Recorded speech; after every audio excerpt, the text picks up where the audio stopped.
सरस्वती श्रीर्लक्ष्मीर्वरलक्ष्मीर्च प्रसन्ना मम सर्वदा। దేవిని కూడా గోవింద గోవింద అంటూ ఆదిలక్ష్మి నారాయణలను కూడా ఇక్కడ ఈ ప్రాంగణంలో ఉన్న భక్తజన సందోహం అంతా కూడా విశేషంగా నమస్కరిస్తున్నారు. కొద్దిసేపటి క్రితమే ఆ అమ్మవార్లకు స్వామివారికి కూడా విశేష అభిషేకం నిర్వహించారు. తదనంతరం జరుగుతున్న కార్యక్రమాన్ని అందరూ కూడా విశేషంగా వీక్షిస్తున్నారు. ప్రస్తుతం మంత్రపుష్పం జరుగుతోంది. ఏది ఏమైనప్పటికీ కూడా మహాలక్ష్మి విద్మహే అంటూ ఆ లక్ష్మీదేవిని విశేషంగా వీరంతా ప్రార్థిస్తున్నారు. మనం చూస్తే ధనం మూలం ఇదం జగత్ అన్నారు. ఈ ప్రపంచమంతా కూడా ఆ లక్ష్మీదేవి కరుణతోనే నడుస్తుంది. ఇప్పుడు సూర్యుని ఆశ్రయించిన కాంతిలాగా ఆ పరమాత్ముడిని ఆశ్రయించిన శక్తే శ్రీ అని అంటారు. మనము ఎప్పుడైనా ఎక్కడైనా ఏ విధంగా అయినా ఎలా అయినా మనకు ఏది కావాలో తదనుగుణంగా మనకు అనుగ్రహించే ప్రకృతి స్వరూపమే లక్ష్మి. గోవింద అంటూ ఇక్కడ ఈ ఆలయ ప్రాంగణం గోవింద నామస్మరణతో కూడా మారిపోతుంది. ఇక్కడ అష్టలక్ష్మి ఆలయంలో కూడా ఈ శ్రావణ మాసం శుక్రవారాన్ని పురస్కరించుకొని కూడా విశేష పూజాధికాలు నిర్వహిస్తున్నారు. భక్తులంతా కూడా ఈ ప్రాంగణానికి వేరుకొని అక్కడ ఆ అమ్మవారిని విశేషంగా తలుస్తున్నారు. ఏది ఏమైనప్పటికీ కూడా అందరూ కూడా అమ్మవారి అనుగ్రహానికి పాత్రలు కావాల్సిందే. మనం చూస్తే సముద్రం లక్ష్మీదేవి పుట్టినిల్లు, అలాగే ఈ విశ్వం లక్ష్మీదేవి మెట్టినిల్లు. మనకు ఎప్పుడు ఏది కావాలంటే అది అనుగ్రహించేదే లక్ష్మీదేవి. ఈ సర్వ జగత్తులో మూలాధారమైన ఆ ప్రకృతి స్వరూపమే లక్ష్మీదేవి.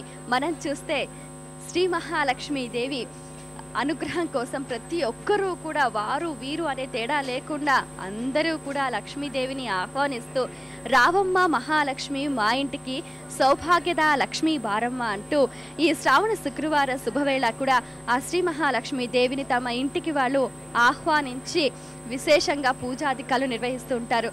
అంత ప్రతి గృహము చూస్తుంటే పచ్చని మామిడాకుల తోరణాలు, పసుపు కుంకుమల శోభలతోటి, అలాగే పూలు పళ్ళు విశేష అలంకారాలతోటి, అమ్మవారికి చేసే నైవేద్యాలు పేరంటాలతోటి కూడా ప్రతి తెలుగు లోగిళ్ళు కూడా కళకళలాడుతూ ఉంటాయి. అయితే ఈ వరలక్ష్మి శుభవేళ కూడా శ్రావణ మాసం సందర్భంగా శ్రీ మహాలక్ష్మికి శ్రీ మహావిష్ణువుకు ప్రీతికరమైన ఈ మాసంలో విశేష పూజాధికాలు నిర్వహిస్తూ ఉంటారు.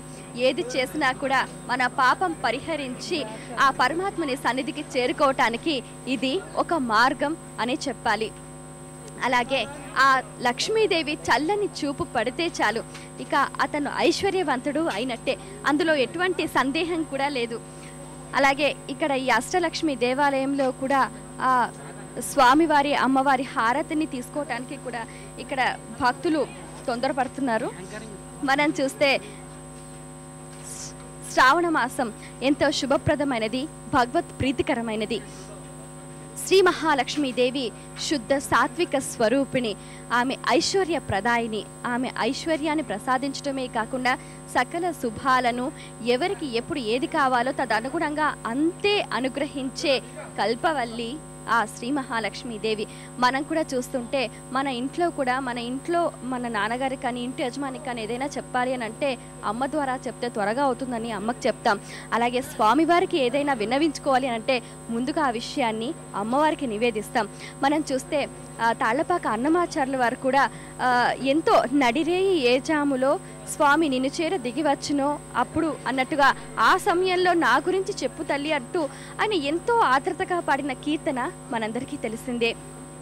అదే విధంగా ఆ అమ్మవారిని మొదలుగా మనం శరణు వేడుకుంటే ఆ స్వామి మనల్ని త్వరగా కరుణిస్తారు అనటంలో ఎటువంటి సందేహం లేదు. ప్రకృతి పురుషుల మేలు కలయికే ఈ సృష్టి. అయితే ఈ శ్రావణ మాసంలో వర్షాలు సమృద్ధిగా కురవాలి అని చెప్పి అని అంటూ ఉంటారు. దానికి అనుగుణంగా మనం ఏదైనా పుణ్యకార్యాలు చేయాలి, పుణ్యకర్మలు చెయ్యాలి. దానివల్ల సత్ఫలితాలు ఉంటాయి. దానివల్లనే మనం సకల శుభాలు కూడా మనం పొందగలుగుతుంటాం. దానికి అనుగుణంగా కూడా మనం అడగకుండానే ఇచ్చే వరలక్ష్మీదేవి వరాల కోసం అందరూ విశేషంగా పూజిస్తూ ఉంటారు. ఇందాక మనం చెప్పుకున్నట్లుగా ఆ చారుమతి కథలో మనం ఒక విషయం గమనించాలి. చారుమతి లక్ష్మీదేవిని కోరికలు అడగలేదు. తన విధిని తాను నిర్వర్తించినందుకు లక్ష్మీదేవి ప్రీతి చెంది కలలో కనిపించి ఎన్నో వరాలు ఇచ్చి అనుగ్రహించింది. అలాగే నిత్య జీవితంలో మనం కూడా మన విధులను మనం సక్రమంగా నిర్వర్తిస్తే 33 కోట్ల దేవతలు కూడా అడుగకనే వరాలు ఇస్తారు అనటంలో ఎటువంటి సందేహం లేదు, ఎటువంటి మనకు సందేహం లేదు అని మనం ఖచ్చితంగా చెప్పచ్చు. ఏది ఏమైనా కూడా ఆ లక్ష్మీదేవి అనుగ్రహం ప్రతి ఒక్కరికి ఉండాలి. మనం చూస్తే మనకు కావలసినవన్నీ కూడా పరమేశ్వరుడు ఇస్తాడు. మనం చూస్తే సూర్యుడి నుండి సూర్యకిరణాలు, మేఘాల నుండి వర్షము, అలాగే ప్రకృతి చెట్లు చేమలు నుంచి మనకు కావాల్సినవన్నీ కూడా మనం తీసుకుంటున్నాం. అంటే అవన్నీ మనం స్వీకరించే జ్ఞానాన్ని మనకిచ్చాడు, అవి స్వీకరించే శక్తి మనకిచ్చాడు. కానీ అవన్నిటినీ కూడా సృష్టించింది మనం కాదు, పరమేశ్వరుడు. అయితే అవన్నీ మనకు అనుగ్రహించి మన యోగ్యతను గుర్తించి ఆ శక్తిని మనకిస్తారు. ఆ శక్తికి ప్రతిరూపమే లక్ష్మీదేవి. ఈ ప్రపంచంలో కనిపించే ప్రతి ఒక్కటి కూడా లక్ష్మీ స్వరూపమే. అందుకే మనము ఎవరిని దూషించకూడదు, దేన్ని కాలుతో తన్నకూడదు, దేన్ని అవమానపరచకూడదు. ప్రతి ఒక్కటి కూడా లక్ష్మీ స్వరూపం. మనం దేన్నైతే మనం గౌరవంగా భావించి మనం పూజిస్తామో అది కూడా మనకు అంతే విధంగా మనకు సత్ఫలితాలను చేకూరుస్తుంది అనటంలో కూడా ఏమాత్రం అతిశయోక్తి లేదు.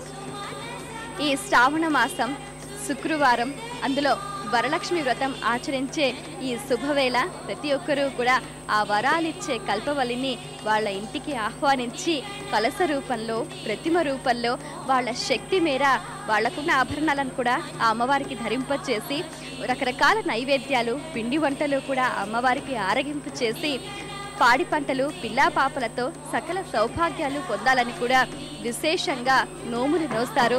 పేరంటాలను ఏర్పాటు చేసి వాయిన దానాలు ఇస్తారు. అయితే ఏది చేసినా ఆ అమ్మ అనుగ్రహం కోసమే. మనం కొంచెం చేస్తే చాలు, ఆ అమ్మ తూగలేని సంపదలను అనుగ్రహిస్తుంది అనటంలో కూడా ఏ మాత్రం కూడా అతిశయోక్తి లేదు.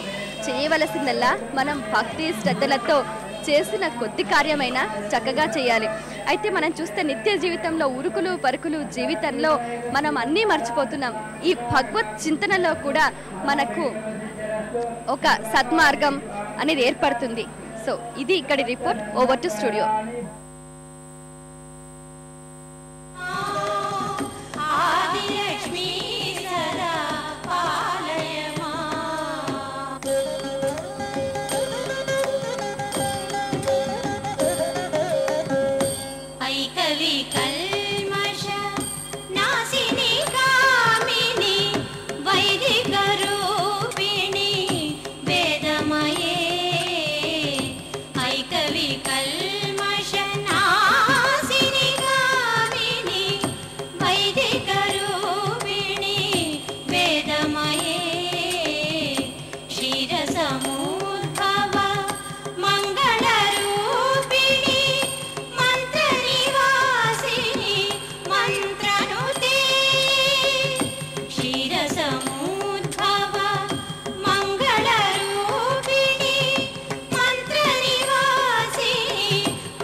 भार्गवी मंत्र स्वरूपिणी मंत्रमयी